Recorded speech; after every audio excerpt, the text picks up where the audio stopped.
Hello everybody, Thomas here, and welcome back to SFF180. Very happy that you joined me this fine morning. Hope you're having a lovely morning. All right, you know how it is. At the end of each year, or maybe at the beginning of the new year, you look ahead to the stuff that's coming out in the new year, and you begin to pull together your own personal list of the titles that you are most looking forward to in the new year. And I'm no different in that regard. I do my most anticipated SF video at the beginning of the year every time. But what happens inevitably, of course, is either you miss stuff, you overlook something, that happens. And then there is the simple fact that sometimes books that are slated to be released much later in the year, like getting closer to October, November, December, dates like that, well, those books just haven't been announced yet, so you have no idea. Something totally amazing might be coming out around Thanksgiving or something, and you're just not yet aware of it. So what's happened is in the most recent weeks, I have discovered 4 new titles coming out here sooner as well as later in the year, and I'm pretty excited by these, and so I thought that I would bring them to your attention as well. So without further ado, 4 more anticipated 2016 releases. On the 10th of May, Solaris Books releases Paul Kearney's The Wolf in the Attic. Paul Kearney is a fine writer who usually does, real traditional sort of epic fantasy, very military, lots of stuff with soldiers swinging swords and things like that, but this appears to be much more intimate work from him. It's about a young girl, Anna Francis, who lives in a tall old house with her father and her doll, Penelope.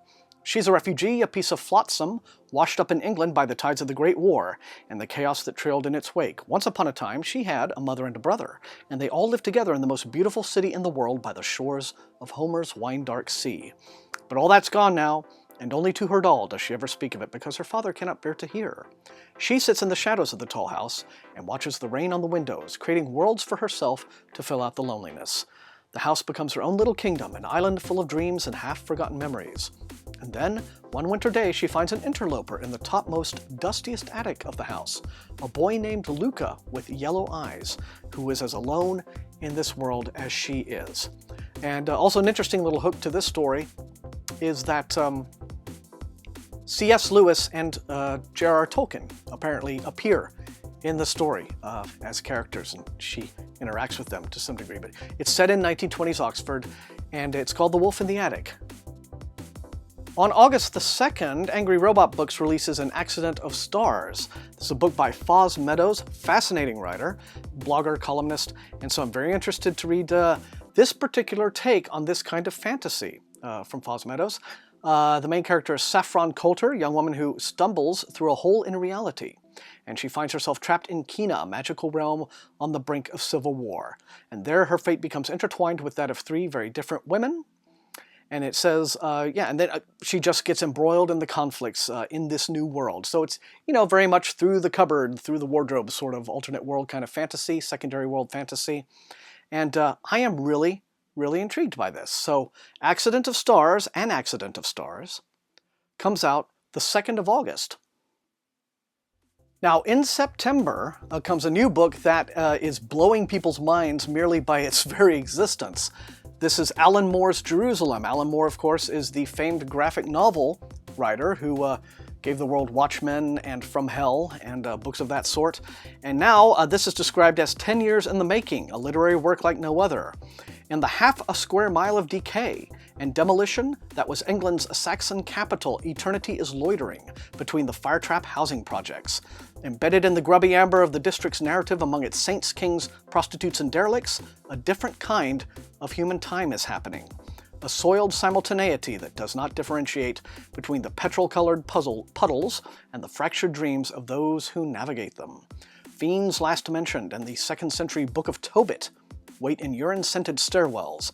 The delinquent specters of unlucky children undermine a century with tunnels, and in upstairs parlors, laborers with golden blood reduce fate to a snooker tournament.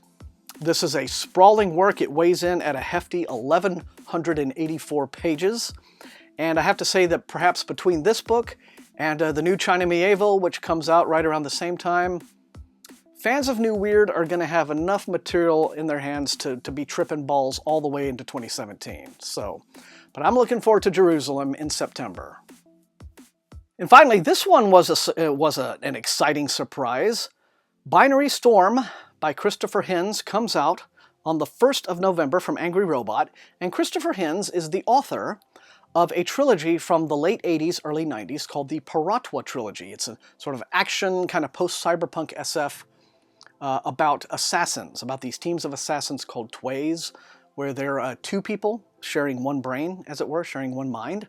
And really exciting, just tough action-packed books, especially the first one, Liege Killer, is just brilliant. You know, if you just like that kind of propulsive kinetic storytelling, good stuff. And then after he finished the trilogy, Christopher Hinz just kind of dropped out of sight, more or less, for around a quarter of a century. But Angry Robot has found him, dug him up, and gotten a new book out of him.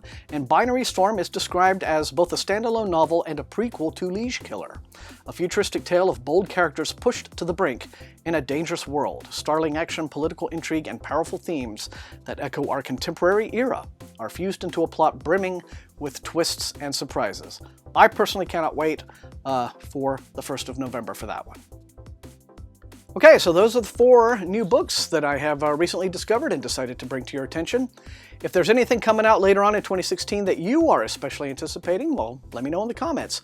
But otherwise, I really do appreciate you watching. Like the video if you enjoyed watching, and share with everyone, and above all, sub if you have not done so. That's how SFF180 grows as a channel, and until I see you guys next time, you know the drill. Happy reading.